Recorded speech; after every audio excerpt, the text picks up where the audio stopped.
Assalamualaikum warahmatullahi wabarakatuh. Perkenalkan, nama saya Devi Karlina dari Sistem Informasi Reguler A. Di sini saya akan menjelaskan mengenai cost benefit analysis dari rancang bangun sistem informasi penerimaan karyawan pada PT Desa Light S Bank Jaya. Berikut penjelasannya. Baiklah, ini adalah cost benefit analysis yang telah saya buat untuk rancang bangun sistem informasi penerimaan karyawan pada PT Desa Light S Bank Jaya. Yang pertama ada biaya pengadaan. Untuk biaya pembelian perangkat keras pada tahun ke-0 sejumlah Rp5 juta, biaya manajemen dan staf sejumlah Rp4.050.000. Yang kedua ada biaya proyek. Yang pertama untuk biaya konsultan, yakni untuk sistem analis sejumlah Rp1.650.000, untuk bisnis analis sejumlah Rp1.200.000, untuk database administrator sejumlah Rp1.100.000, untuk web design sejumlah Rp700.000, untuk programmer sejumlah Rp2.100.000, untuk sistem tester sejumlah Rp1.100.000, untuk network engineer sejumlah Rp200.000, dan terakhir biaya perjalanan dan akomodasi sejumlah Rp2 juta. Selanjutnya ada tahap perencanaan, yakni biaya pengumpulan data sejumlah Rp200.000, biaya ATK dan dokumentasi sejumlah Rp100.000, biaya rapat Rp100.000. Yang ketiga ada tahap analisis, yaitu biaya ATK dan dokumentasi sejumlah Rp100.000, biaya rapat sejumlah Rp100.000. Yang keempat ada tahap desain sistem. Untuk biaya ATK dan dokumentasi sejumlah Rp100.000 dan rapat sejumlah Rp100.000. Yang kelima ada tahap implementasi sistem, yakni untuk biaya ATK dan dokumentasi sejumlah Rp100.000, biaya untuk pembelian lisensi perangkat lunak sejumlah Rp6 juta.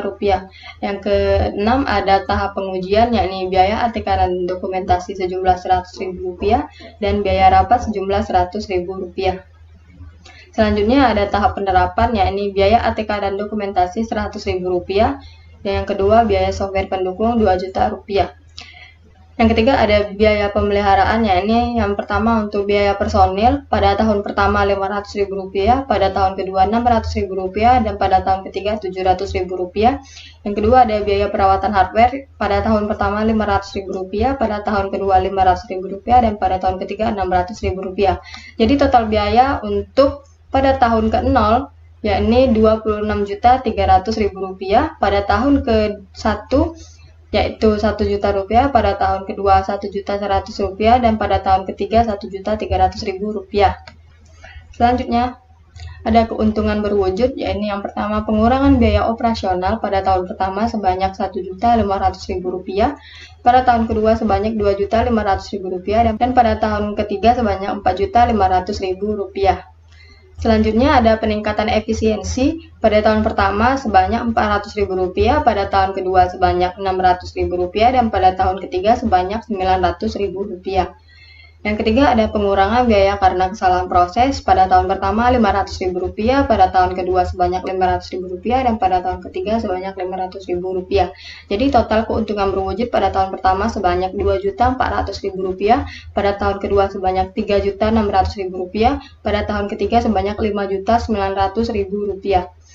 Yang terakhir keuntungan tak berwujud, yaitu yang pertama peningkatan pelayanan pada tahun pertama sebanyak Rp2.500.000, pada tahun kedua sebanyak Rp3.500.000, dan pada tahun ketiga sebanyak Rp5 juta. Yang kedua peningkatan kepuasan kerja karyawan pada tahun pertama sebanyak Rp1 juta, pada tahun kedua sebanyak Rp2 juta, dan pada tahun ketiga sebanyak Rp2.500.000.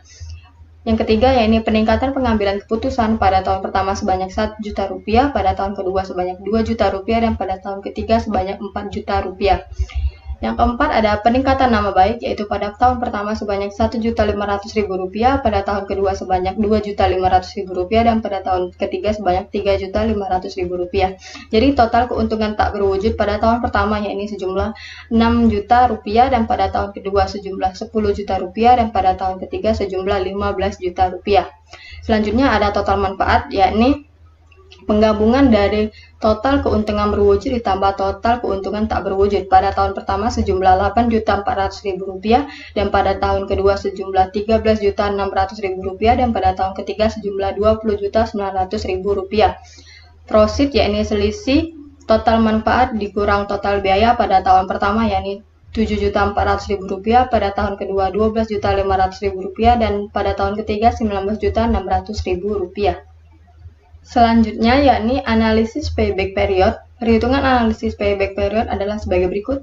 Yang pertama, total biaya pengadaan sistem pada tahun ke-0 Rp26.300.000 dikurang dengan profit pada tahun pertama sejumlah Rp7.400.000, mendapatkan sisa biaya sistem pada tahun pertama sejumlah Rp18.900.000. Kemudian, sisa biaya sistem pada tahun pertama tadi dikurangi lagi dengan profit pada tahun kedua sejumlah Rp12.500.000, mendapatkan sisa biaya sistem pada tahun kedua yakni Rp6.400.000.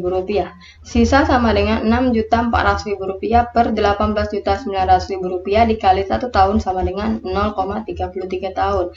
Sehingga payback period sudah dapat dicapai pada tahun kedua yakni lebih tepatnya 2,33 tahun. Yang berarti pada tahun ketiga perusahaan mulai dapat mengambil keuntungannya dari sistem tersebut.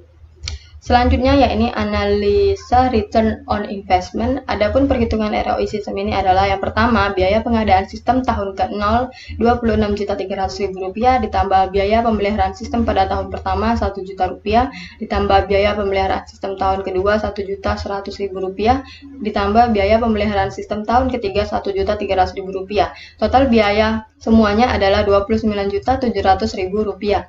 Selanjutnya, total keuntungan yang didapat adalah sebagai berikut. Total manfaat pada tahun pertama yaitu Rp8.400.000 ditambah total manfaat pada tahun kedua sejumlah Rp13.600.000 ditambah total manfaat pada tahun ketiga sejumlah Rp20.900.000. Jadi total keseluruhan manfaat adalah Rp42.900.000. Selanjutnya, untuk menghitung ROI yaitu total manfaat dikurang total biaya per total biaya dikali 100%.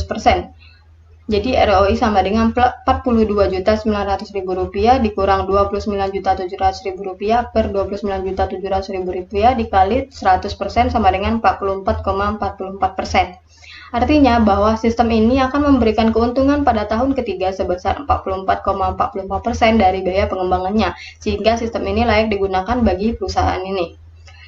Selanjutnya, analisa net present value. Perhitungan analisis net present value sebagai berikut. NPV sama dengan nilai proyek ditambah profit 1/1 ditambah I% pangkat 1 ditambah profit 2/1 tambah I% pangkat 2 ditambah profit ke N/1 ditambah I% pangkat N.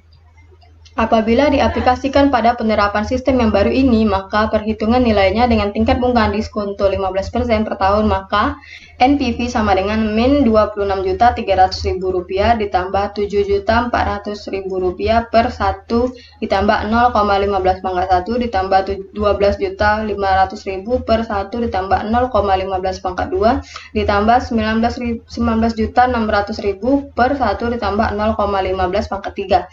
NPV sama dengan Rp2.476.606,606. Dari hasil perhitungan di atas dapat disimpulkan bahwasanya jumlah keuntungan yang diterima sekarang oleh perusahaan pada tahun ketiga apabila sistem ini diterapkan adalah Rp2.473.896,606 atau NPV lebih besar dari 0, maka proyek tersebut layak dilaksanakan. Selanjutnya ada metode tingkat pengembalian internal. Metode ini mencari tingkat bunga yang menjadikan jumlah sekarang dari tiap-tiap profit yang didiskontokan dengan tingkat bunga tersebut sama besarnya dengan nilai sekarang dari nilai proyek. Misalnya I1 15%, maka NPV 1 sama dengan Rp2.473.896,606 atau nilai NPV positif. Untuk I2 sama dengan 20%, maka NPV 2 sama dengan min Rp26.300.000 ditambah Rp7.400.000 per 1 ditambah 0,2 pangkat 1 ditambah Rp12.500.000 per 1 ditambah 0,2 pangkat 2 ditambah Rp19.600.000 per 1 ditambah 0,2 pangkat 3. NPV sama dengan minus Rp110.185,1852. Nilai NPV negatif. Selanjutnya, untuk menghitung IRR sama dengan I1 ditambah I2 dikurang I1 dikali NPV 1 per NPV 1 dikurang NPV 2. IRR sama dengan 15% ditambah 20% dikurang 15% dikali Rp2.473.896,606 per Rp2.473.896,606 3.896,606 dikurang min 110.185,1852. IRR sama dengan 15% ditambah 5% dikali 2.473.896,606 per 2.473.896,606 dikurang min 110.185,1852. IRR sama dengan 15% ditambah 12.369.483,03% per 2.584.081,79. IRR sama dengan 15% ditambah 4,79% sama dengan 19,79%. IRR sama dengan 19,79%. Artinya proyek ini akan menghasilkan keuntungan dengan tingkat bunga 19,79% per tahun. Apabila tingkat bunga pengembalian rate of return yang diinginkan 15% per tahun, maka IRR lebih dari 15%. Dengan kata lain, proyek dapat diterima.